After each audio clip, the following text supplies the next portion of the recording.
Voilà, bonjour à tout le monde. Bien sûr, nous essayons toujours d'avoir notre invité d'aujourd'hui. Il s'agit bien de Bienvenue. Alors, donc, on est là, on attend les retouches des dernières minutes. Et vraiment, c'est une émission que je tenais à avoir aujourd'hui. Vu la qualité de ce que nous recherchons, et puis bon, on va voir ce que ça va donner. Mais voilà, donc on attend que notre invité puisse arriver. Sinon, on aura une très bonne émission avec lui aujourd'hui. Alors on attend bien sûr Monsieur Bambalé de faire irruption. Et voilà. Donc,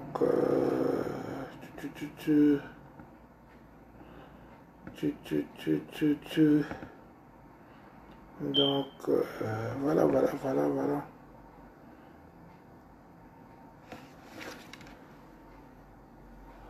Dès qu'il va apparaître, nous allons débuter cette émission. Merci à vous tous qui êtes fidèles à nos rendez-vous. Et nous faisons ces émissions, bien sûr, pour ne pas monopoliser la parole, pour que les gens ne disent pas que bon voilà, Olivier donne ses propres avis. Mais bien sûr, moi j'aime les débats, j'aime la participation des autres. Donc voilà, donc on attend notre invité du jour puisse faire son apparition. Je ne le vois pas encore. Donc nous attendons certainement, il va apparaître bientôt. Mais bozala branché parce que toujours sur la lisolo à kitoko. Lisolo bosengaki. Lisolo yo bolobelaki. Donc toujours c'est tout ça là yango ensemble. Pona kitoko ya musalo tout ça là pona bino. C'est-à-dire kozwa bato nyonso ya mayele ya bacongolais kopesa bango opportunité ya koexplike makambo oyo eza koleka na mboka na biso. Voilà, c'est ça notre combat. Tobundaka mikolo nyonso yango wana tolingaka ke bino bozala na biso, biso pe tozala na bino. Ezali jamais un combat personnel, ezali jamais pour dénigrer to kondima bato te, mais ezali combat ya kobongisa mboka na biso. Alors j'attends toujours kendeko na biso andima invitation. Dès qu'il y a kondima invitation nde ezalaka kaka tokokota mbala moko na masolo na ye. C'est très important, tous à la cas impliqués dans Mamotali Mbokomoni. Dans temps passé, on passait plus de temps à Makolobara, Makakosaka, en tout cas à Feti. Les lotos Melamila, les lotos Salaboy. Mais à la fin de la journée, on a compris que vie est Zaka Feti. Vie est Zama Mbele. Photos à la très branchées, photos à la vraiment tout côté dans makambu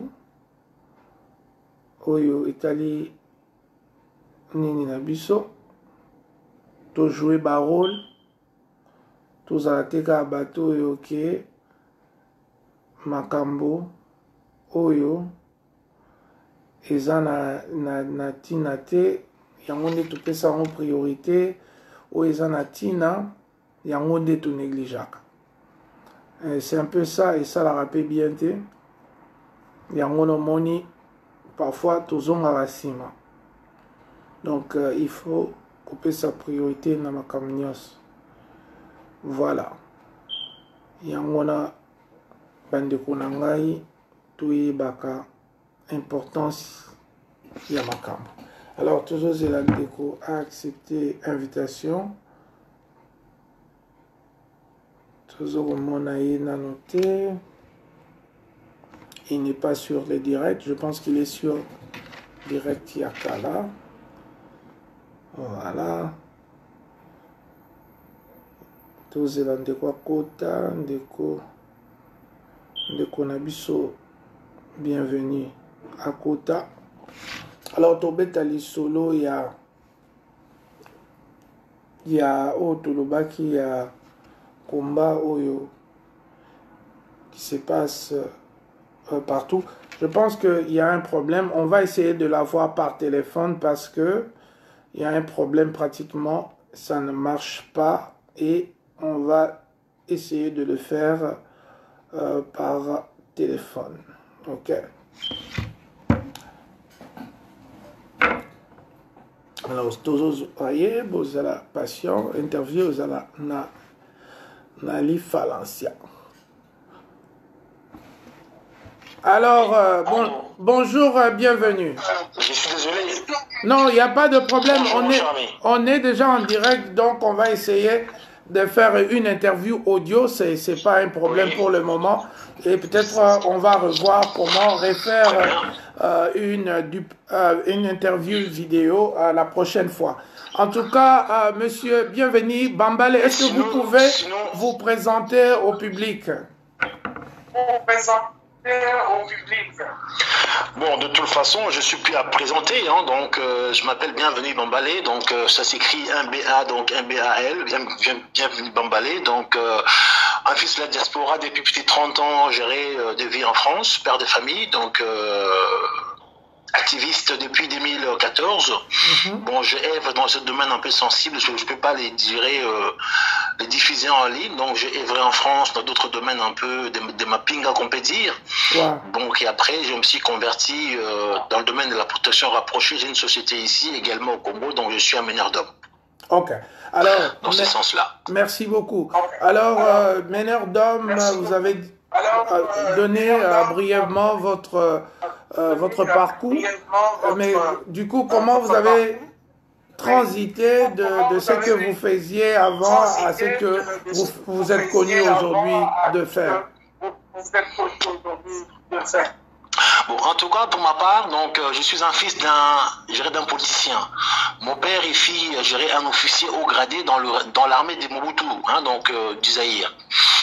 Donc, j'ai atterri en France à l'âge de 9 ans pour les études. Et après, bon, j'étais un peu un enfant turbulent. Et après, quelques problèmes familiaux, j'ai atterri, entre parenthèses, à la Légion. Après la Légion, quand j'ai fini mon service, donc j'ai été ce qu'on appelle un peu, je dirais, attaché. Donc, j'étais un réserviste. Donc, je continue à travailler un peu pour la France dans d'autres domaines. Quand je terminais ma mission, donc du coup après j'ai créé ma boîte, mais j'avais encore des comptes à rendre avec la France. Je ne pourrais pas m'intéresser à la politique de mon pays, ni de près ni de loin. Quand j'ai fini mon contrat avec la France, et du coup, par rapport à ce qui se passe dans mon pays, je suis allé une certaine visite et je me suis rendu compte que le pays avait mal. Donc, ça demandait que nous puissions apporter un peu nos expertises. Donc, j'ai commencé réellement à s'intéresser au pays en 2010. En politique. Mais avant cela, donc j'ai œuvré déjà au pays, géré dans mes entreprises, puisque j'ai une entreprise au pays aujourd'hui qui sont dans le domaine de sécurité de gardiennage, où j'emploie plus de 300 personnes. Cette entreprise est créée en 2000. Bon, comme j'étais pas géré politicien, donc du coup mon entreprise n'avait pas de souci, mon entreprise travaillait. Mais quand je me suis mis réellement en politique en partie de 2010, bon, vu que je commençais à déranger, bon après c'est là où il commençait un peu à m'embêter, mais bon, il ne pourrait pas m'embêter, de frontal. Il y avait quelques petits soucis par-ci par-là de contrôle pour l'entreprise. Aujourd'hui, bon, ça se porte bien. Mon entreprise au Congo emploie plus de 300 salariés. Ici en Europe, j'en ai plus de 50, des fois je peux monter à 70, mais je suis ici uniquement dans le domaine de la protection rapprochée. Mais la politique de mon pays, je me suis mis dedans vraiment en réalité en 2010. Et c'est vrai, pendant tout ce temps, je vivais en France, j'étais pas dans le milieu congolais, puisque dans le domaine où j'ai œuvré en France, ne me permettait pas trop d'être exposé. Donc je vivais en France en tant que Congolais, mais sans être parmi les Congolais. Je suis venu vraiment dans le milieu congolais, pour dire vrai, en 2015. Quand je me suis fait rapprocher de Tshisekedi, j'ai œuvré vraiment à son côté, étant que chef d'état-major. En ce moment-là, je me suis approché du milieu congolais ici en Europe et puis à Kinshasa. J'étais avec lui en 2016 à Kinshasa pour tout ce que vous avez vu, carton jaune, carton rouge, tout ça. Bon bref, on n'a pas pu aller en découdre et j'ai dû rentrer en 2018. Donc je suis resté quand même 2 ans au Congo, de 2016 en 2018.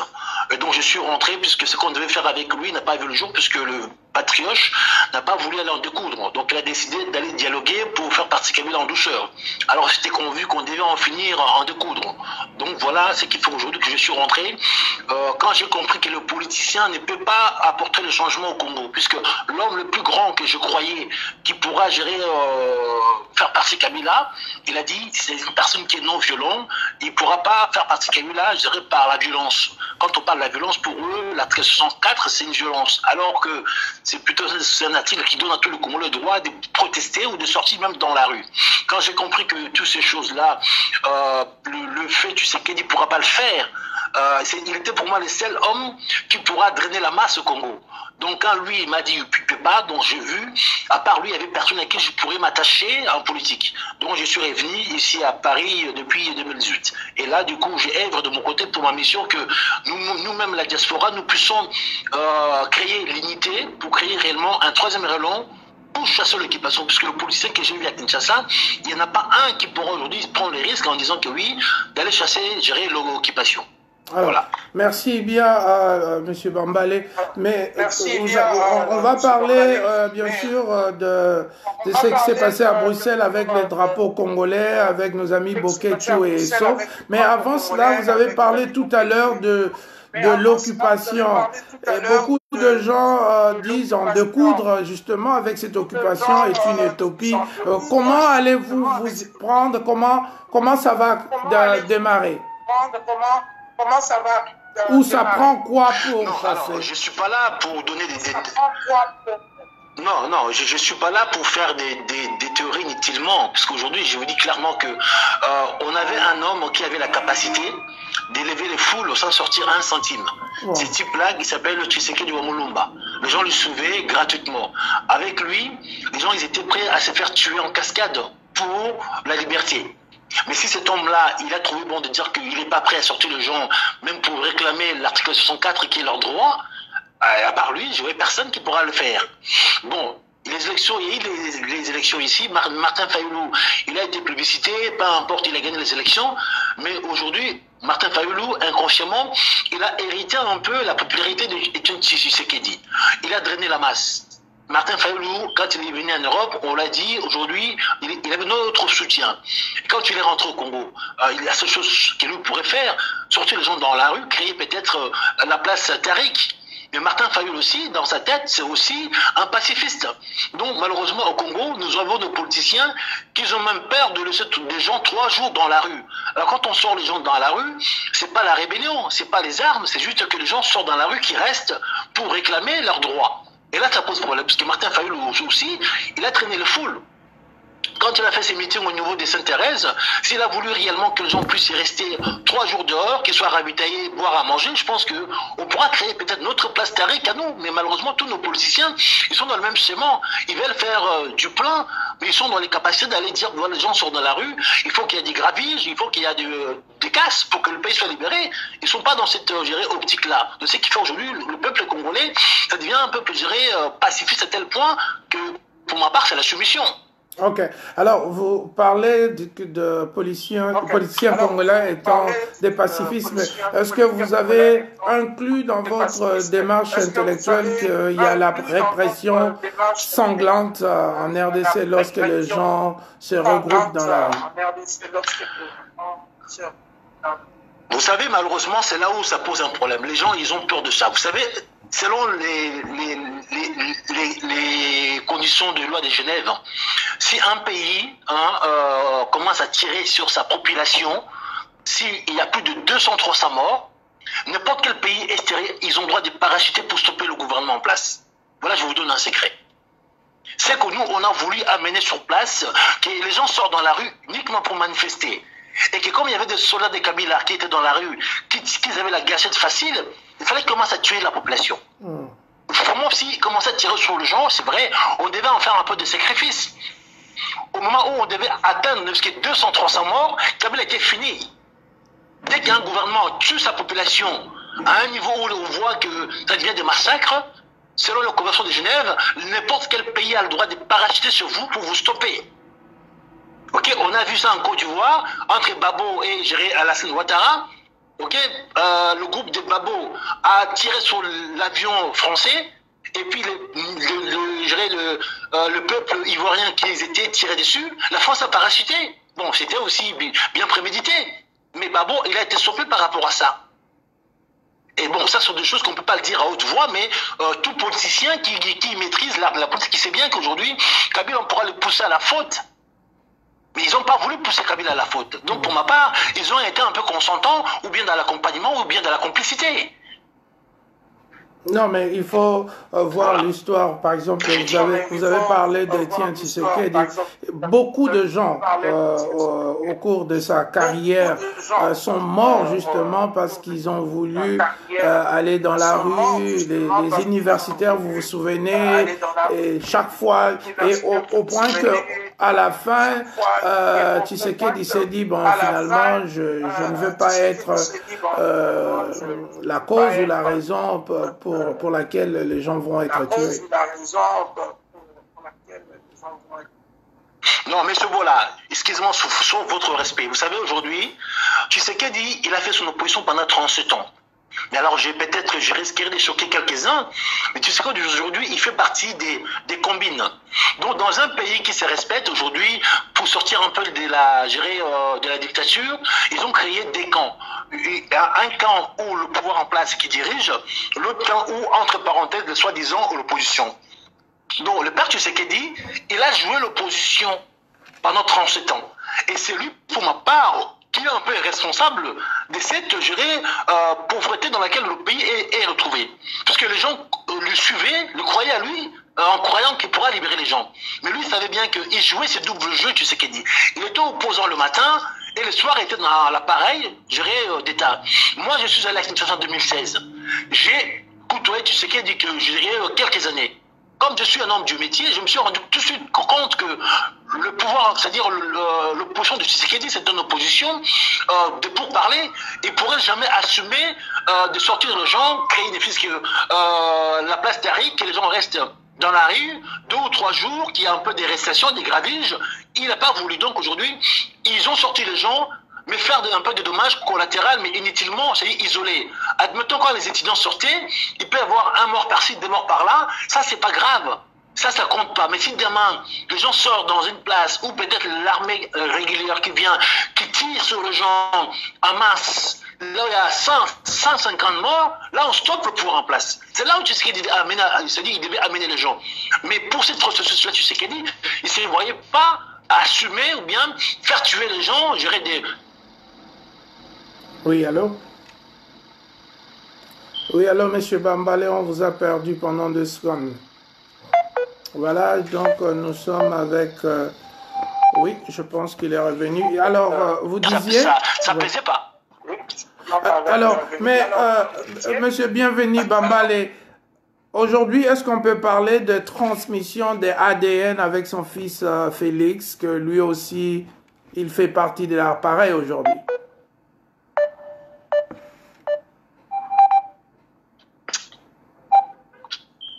Allô? Oui, vous êtes là. Je posais la question de savoir s'il y a eu transmission d'ADN avec son fils Félix, qui pratiquement aujourd'hui fait partie de cet appareil.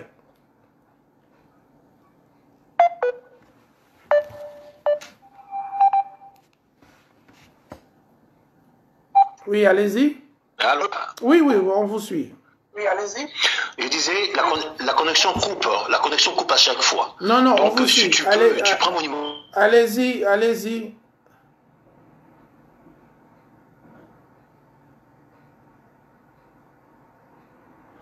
Allez-y. Voilà, donc il y a eu une petite interruption de quelques secondes. Donc nous allons essayer de reprendre notre ami et aller avec la deuxième partie de cette émission. Donc on était en train de lui poser la question de savoir si, en voyant ce que nous voyons avec le président actuel, est-ce qu'il y a eu transmission des comportements, parce que nous voyons aussi aujourd'hui Félix Tshisekedi et fait partie de cet appareil politique aujourd'hui. Alors, Monsieur Bambale, à vous. Oui. Non, mais alors, vous savez, aujourd'hui, Félix est en place, mais vous savez comment il est arrivé sur place. Félix Tshisekedi est arrivé là par gérer ce qu'on appelle aujourd'hui un deal, un compromis. Donc aujourd'hui, Félix, il est président, mais sans être président, il est président en fonction, mais il n'a pas géré le pouvoir pour faire des choses dans ce pays-là. Le Congo, c'est un grand pays avec 9 frontières, où aujourd'hui dans nos armées, nous avons plus de 700 officiers étrangers, sans citer peut-être leur nom du pays d'origine. Dans nos petits rangs, on a plus de 15 000 hommes qui sont venus dans les brassages. Donc aujourd'hui, au Congo, il n'y a pas d'armée.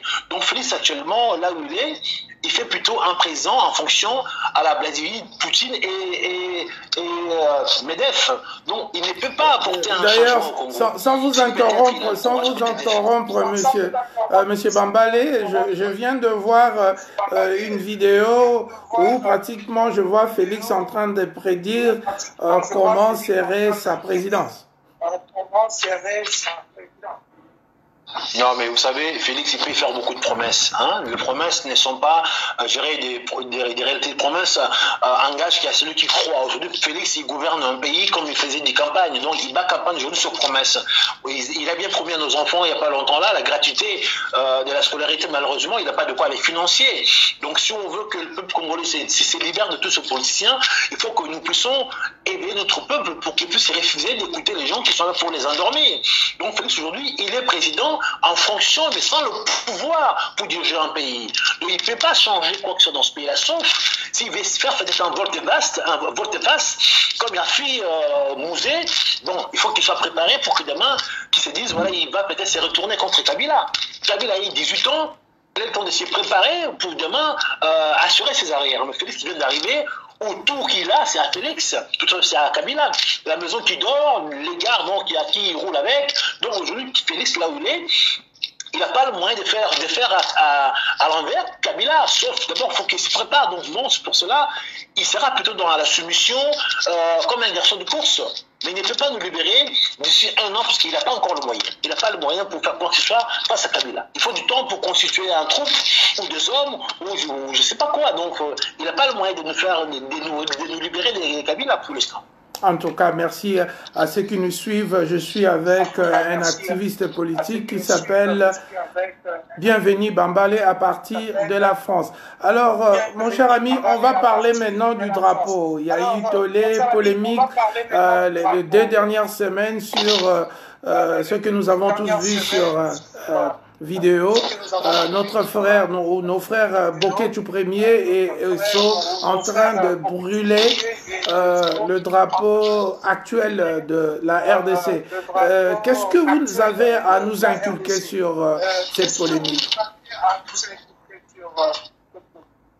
Bon, en tout cas, moi j'ai fait une vidéo ce matin pour donner un peu le mot ou l'explication à leurs actes.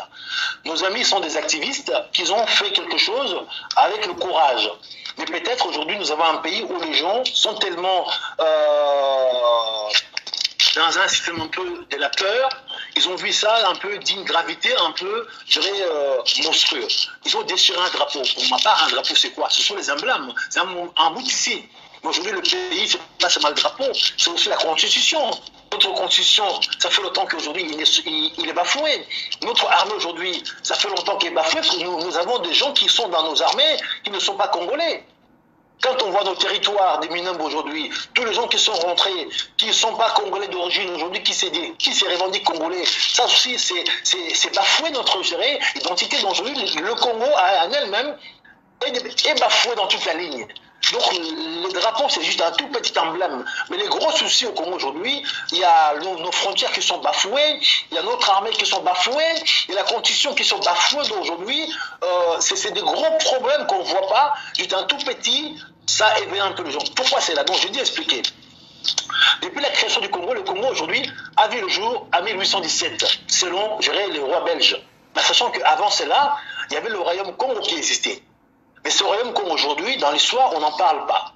On ne sait pas réellement quelle était la couleur des drapeaux du royaume Congo. Mais selon les Belges, le Congo, donc nous avons aujourd'hui, nous avons hérité, a vu le jour en 1877 et puis de 1960. Et après, il y a eu, entre parenthèses, l'indépendance en 1960, où Kasavubu a pris le pouvoir, après les indépendances. Ils ont opté pour le drapeau bleu foncé avec 6 étoiles alignées pour préciser les 6 provinces qui avaient le Congo. Mais si vous voyez les drapeaux le Congo avait auparavant, le premier drapeau c'était un drapeau bleu foncé avec une étoile jaune. C'était le drapeau d'État des dépendants belges de 1877 à 1960. Ça c'était le drapeau que les Belges nous ont imposé. Quand Kasavubu a pris le pouvoir, il a pris le même drapeau belge, mais il a rajouté 6 étoiles des côtés. Donc inconsciemment, nous sommes un peu dans le copier-coller. Donc inconsciemment, il a fait référence au drapeau des anciens coloniaux. Ok? Kasavubu a pris le pouvoir de 1960 à 1963. Il y a eu un changement des drapeaux en 1963 de 1966. Les mêmes drapeaux bleu foncé avec l'étoile à côté, et ils ont rajouté juste le bar rouge et 2 barres de jaune à côté. Donc, référence toujours les mêmes drapeaux bleus de l'ancien Congo indépendant belge. Et après, il y a eu changement de drapeau en 1966, quand Mobutu a pris le pouvoir, jusqu'à 1971. Toujours le drapeau bleu avec l'étoile gauche de côté et la grande barre rouge au milieu avec des barres jaunes. Et puis Mobutu, quand il s'est rendu compte que pendant tout ce temps, le pays a eu 4 drapeaux. Donc le pays a hérité 4 drapeaux, mais de la même couleur. Donc inconsciemment, qu'il nous envoyait toujours un peu chez nos propriétaires. On était toujours la propriété belge avec les mêmes drapeaux bleu foncé. Donc Mobutu a voulu faire la rupture, a opté pour changer le drapeau, faire les drapeaux du Zaïre. Donc le drapeau vert avec le rond jaune et le flambeau au milieu. Là, ce drapeau-là a vu le jour en 1997. C'est par là que Mobutu a fait uniquement la rupture. Pendant tout ce temps, le Congo a existé de 1877 ou 77 à 1997. On avait toujours un drapeau qui nous faisait référer réellement à nos propriétaires qui étaient le Belge. Donc le seul drapeau qui a fait une coupure, qui a coupé le cordon ombilical, c'est le drapeau de Mobutu.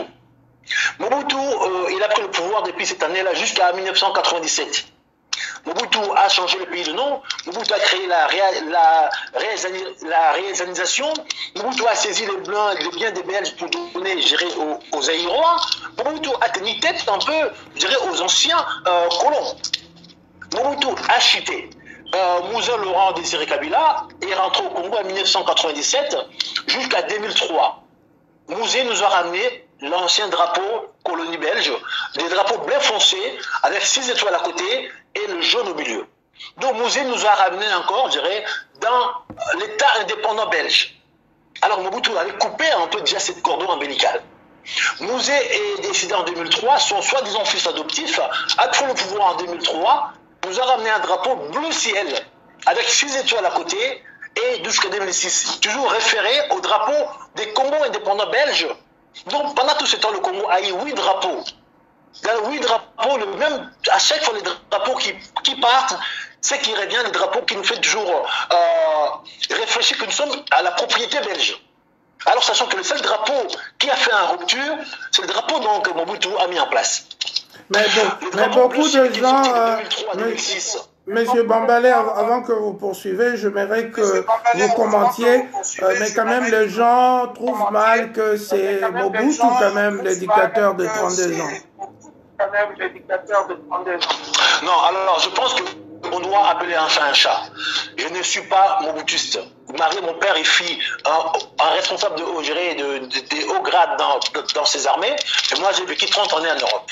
Donc je ne connais pas l'histoire de Mobutu, ni je n'ai pas vécu le régime de Mobutu.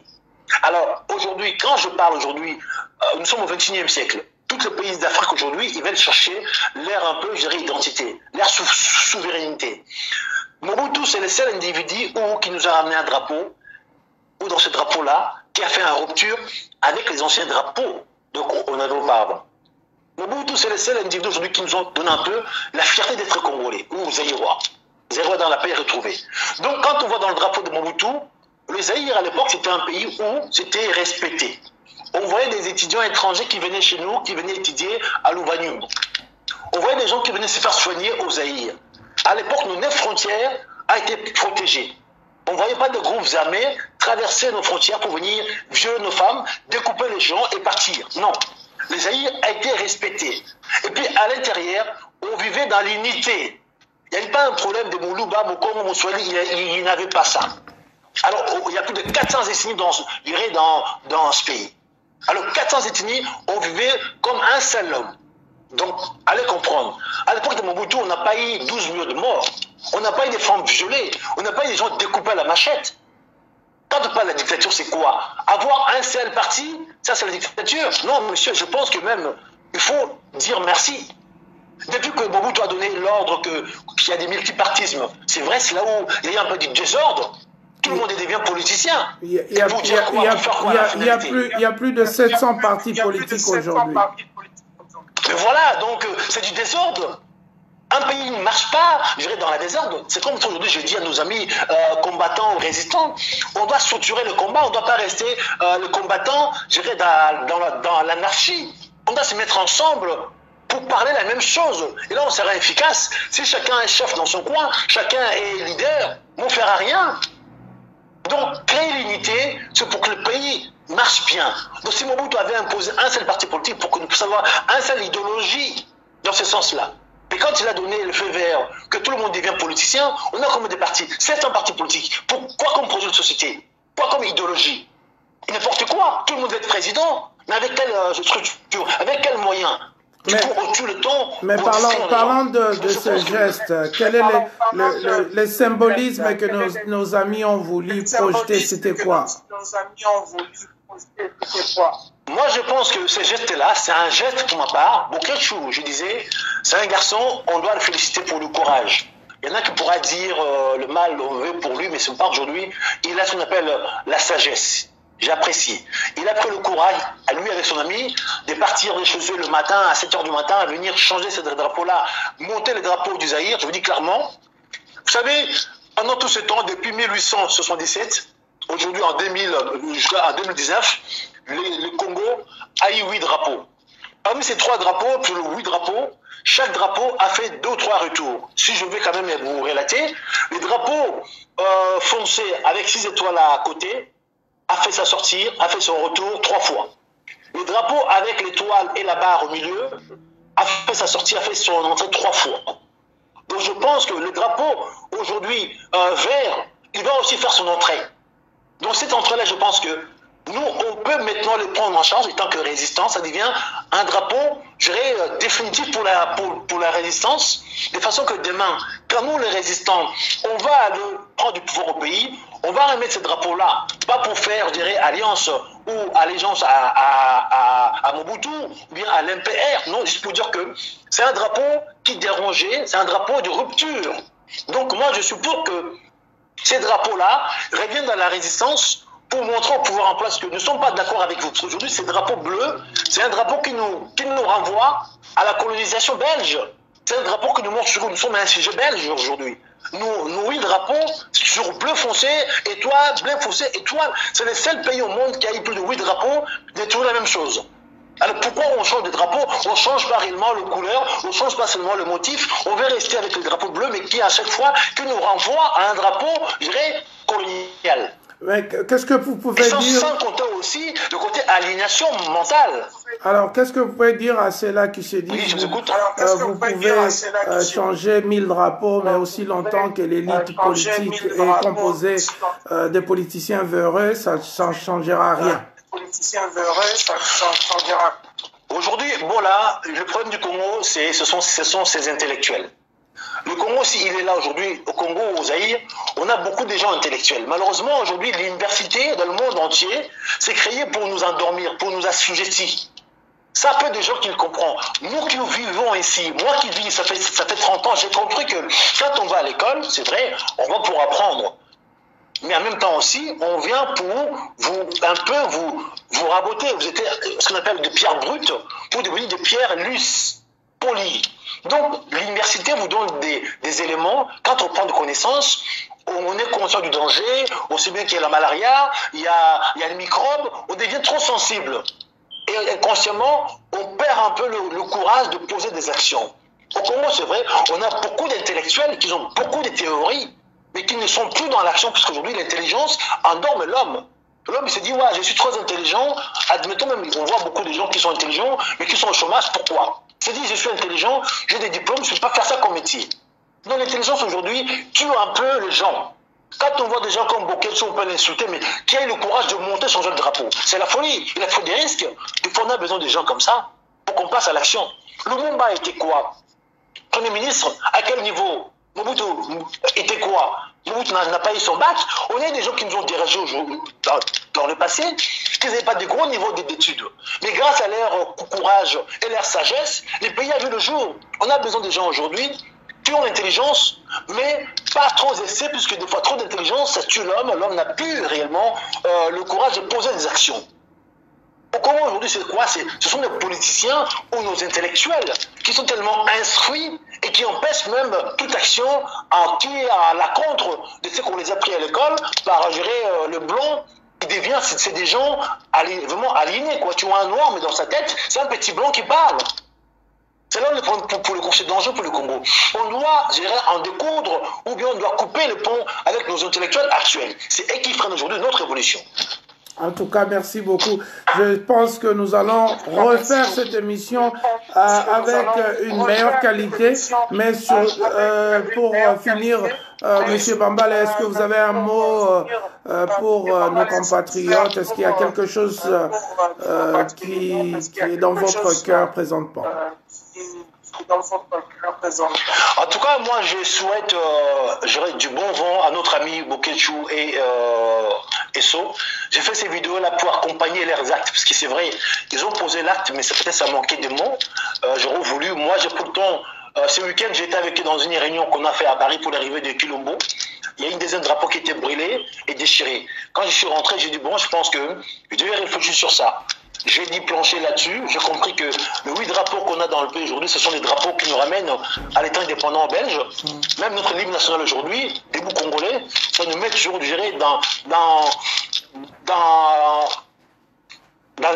vraiment dans la soumission, dans la servitude aujourd'hui, entre nos drapeaux et l'hymne national. Le Congo ne peut pas, je dirais, se décoller. On doit faire abstraction, il faut que nous puissions, je dirais, dans le jour à venir, faire revenir en force, je dirais, dans la résistance, les drapeaux du vert du Zaïre, hein, sans citer un vert, et puis la ligne nationale zaïrois dans la paix, puisque cette ligne aujourd'hui, c'est vrai, ça parle de notre fierté. Tu sais, à l'époque, les Zaïrois étaient fiers d'être Zaïrois. Les Zaïrois, c'était un peuple où bien on craignait, on respectait. Là, on est Congolais, mais c'est un peuple aujourd'hui minimisé, insulté.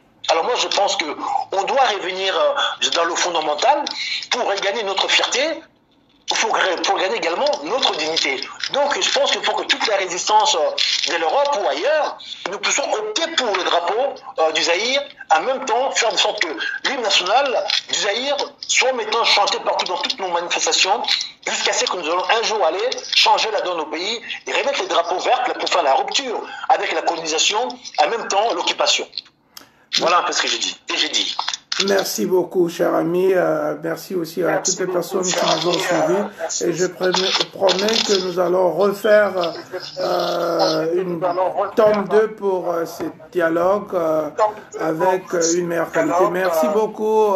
Bienvenue, Bambale, pour votre disponibilité. Merci à vous également, Bouya. Merci. Bye.